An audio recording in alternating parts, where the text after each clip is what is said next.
আরেকটা ফেভারিট দল বলছিলেন পর্তুগাল। বাংলাদেশে পর্তুগালের হিউজ ফ্যান আছে, বিশেষ করে ক্রিস্টিয়ানো রোনালদো।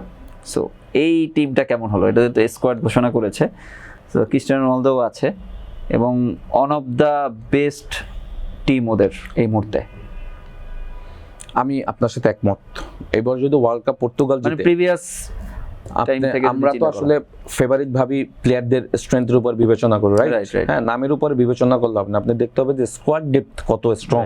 তো সেইটা যদি দেখেন, রবার্টো মার্টিনেজ যে স্কোয়াডটা দিয়েছে, এবং সে কিন্তু এখানে একটু ইমোশন নিয়ে এসছে। হ্যাঁ, সে কিন্তু 26 জন প্লেয়ারের জায়গায় 27 জন প্লেয়ারের নাম ডিক্লেয়ার করেছে, আপনি যদি দেখেন। এবং সেখানে কিন্তু একজন প্লেয়ার সে অ্যাড করেছে, সে হলো দিয়াগো জোটা, যে গত বছর লিভারপুল স্ট্রাইকার মারা গিয়েছে রোড অ্যাক্সিডেন্টে।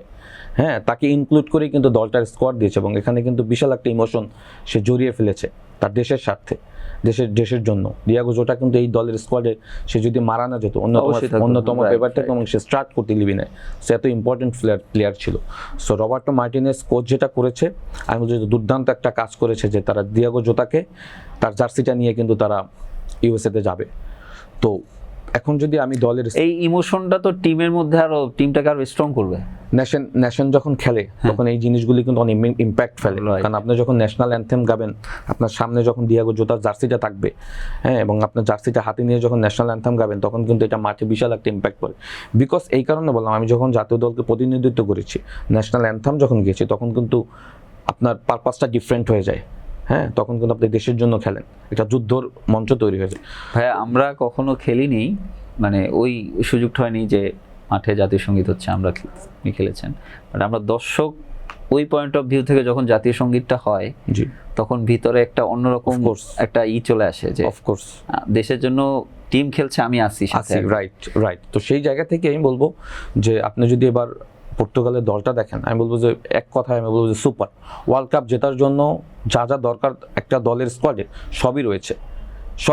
আপনি যদি গোলকিপার থেকে শুরু করে দেয়, আপনি যদি মিডফিল্ড, ডিফেন্স এবং অ্যাটাকিং থার্ড, প্রত্যেকটা পজিশনে মানে সুপার প্লেয়ার রয়েছে। এবং স্পেশালি আমি একটা জায়গায় আমি সবার থেকে আলাদা রাখবো পর্তুগালের, সেটা হলো মিডফিল্ড প্যাটার্ন।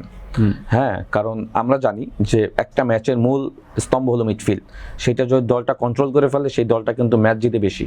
হ্যাঁ, তো সেই জায়গা থেকে আপনি যদি দেখেন, ব্রুনো ফার্নান্দেস মানে দুর্দান্ত একটা সিজন কাটিয়েছে ম্যানচেস্টার ইউনাইটেডে, সব থেকে বেশি অ্যাসিস্ট করেছে এবং রেকর্ড সংখ্যক অ্যাসিস্ট করেছে এবং ম্যানচেস্টার ইউনাইটেডে।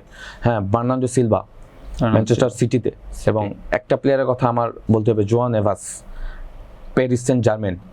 এবং এই তিনজনের থেকেও আরেকজন মিডফিল্ডার যার কথা এখন বলবো আমি, সেটা হলো ভিতিনিয়া, মানে সুপার। এই মুহূর্তে যদি প্যারিস সেন্ট জার্মেন মানে সুপার চারজন সলিড মিডফিল্ডার রয়েছে। সো কাকে রেখে কাকে খেলাবে, কোন প্যাটার্নে খেলাবে, বা চারজনকেই খেলাবে কিনা। হ্যাঁ, সো এইখানে কিন্তু রবার্টো মার্টিনেজের কিন্তু একটা বড় challenge. At the same time আপনি যদি অ্যাটাকিং থার্ডে দেখেন, ক্রিস্টিয়ানো রোনালদো, রাফায়েল লেও, হ্যাঁ, মানে সুপার প্লেয়ার রয়েছে। হ্যাঁ, সো আমি বলবো যে এই দলটা যদি ওয়ার্ল্ড কাপ জিতে অবাক হওয়ার কিছু নেই, কখনোই নর্মাল প্রসেস হবে।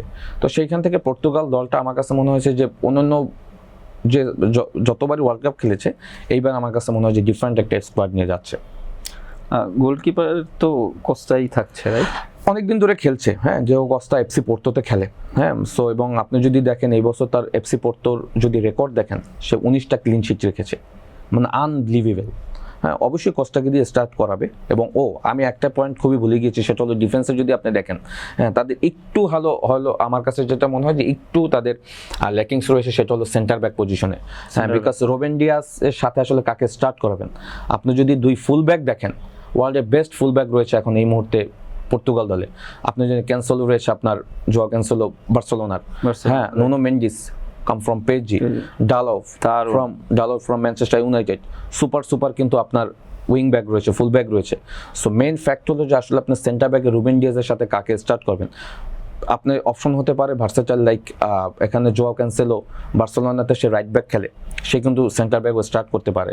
রুবেন ডিয়াস ম্যানচেস্টার সিটিতে এবছর আসলে গেম টাইম কম পেয়েছে, ফর্মও তেমন একটা ছিল না। সো রুবেন ডিয়াসের সাথে আসলে সেন্টার ব্যাকে কাকে স্টার্ট করবেন, এই জায়গাটা কিছুটা আমার কাছে মনে হচ্ছে একটু গ্যাপ রয়েছে। বাট বাকি যদি আপনি সব জায়গা দেখেন, আমি মনে করি যে অন্যান্য দল ব্রাজিল, আর্জেন্টিনা বা স্পেন যাদেরকে রাখবেন, তাদের সমান থেকে অনেক জায়গায় বেশি স্ট্রং রয়েছে পর্তুগাল দলে।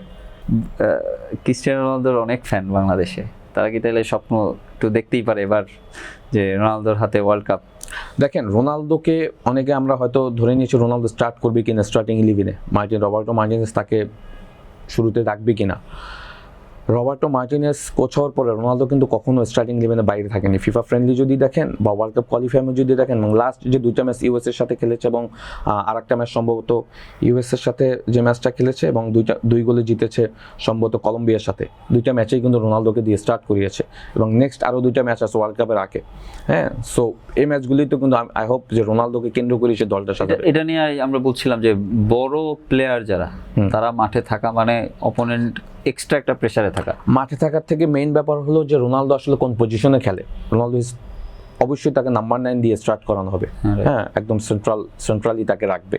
সো রোনালদোকে হয়তো আমরা বলতে পারি যে ফিজিক্যাল ফিটনেস বা একটু বেশি বয়স্ক, এটা কনসিডারেশনে আপনার রাখার কোনো ওয়ে নেই, বিকজ তার ফুটবল ব্রেনটা কিন্তু সে কাউকে দিয়ে দেয়নি। সেটা তো আমরা লাস্ট ওয়ার্ল্ড কাপে দেখলাম মেসি। আপনি ওইটার থেকেও যদি আপনি দেখেন, সে আল নাসেরে 29 ম্যাচে 26 গোল করেছে। হ্যাঁ, চিন্তা করা যায় এই বসে 29 ম্যাচে 26 গোল, লিগ ম্যাচে শুধু, চ্যাম্পিয়ন অন্য এফসি লিগ বাদই দিলাম। সো সেইখানে তো আসলে গোল করাটা তো সে ভুলে নাই। সো মেন কাজ হলো সে গোল করতে জানে এবং ফ্ল্যাঙ্ক থেকে ক্রস আসলে কোন স্পটে যেতে হবে রোনালদো থেকে ভালো কেউ জানে না।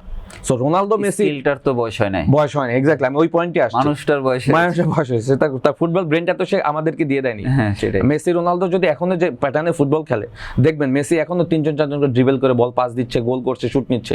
হ্যাঁ, সো আমার কাছে সে হয়তো আগের মতো ফার্স্ট রানটা করতে পারছে না, বাট কিন্তু স্কিলটা তো আছে, স্কিলটা আছে, ফুটবল ব্রেন তো সে কাউকে দিয়ে দেয়নি। সুতরাং আমি বলবো যে এইটা আসলে মানে কনসার্নে নেওয়ার কোনো ওয়েই নেই। আমি বলবো যে বরং তারা আরো বেটার পারফরমেন্স করবে। আমি শিওর যে রোনালদো মেসিরা এবার অন্য লেভেলে ফুটবল খেলবে।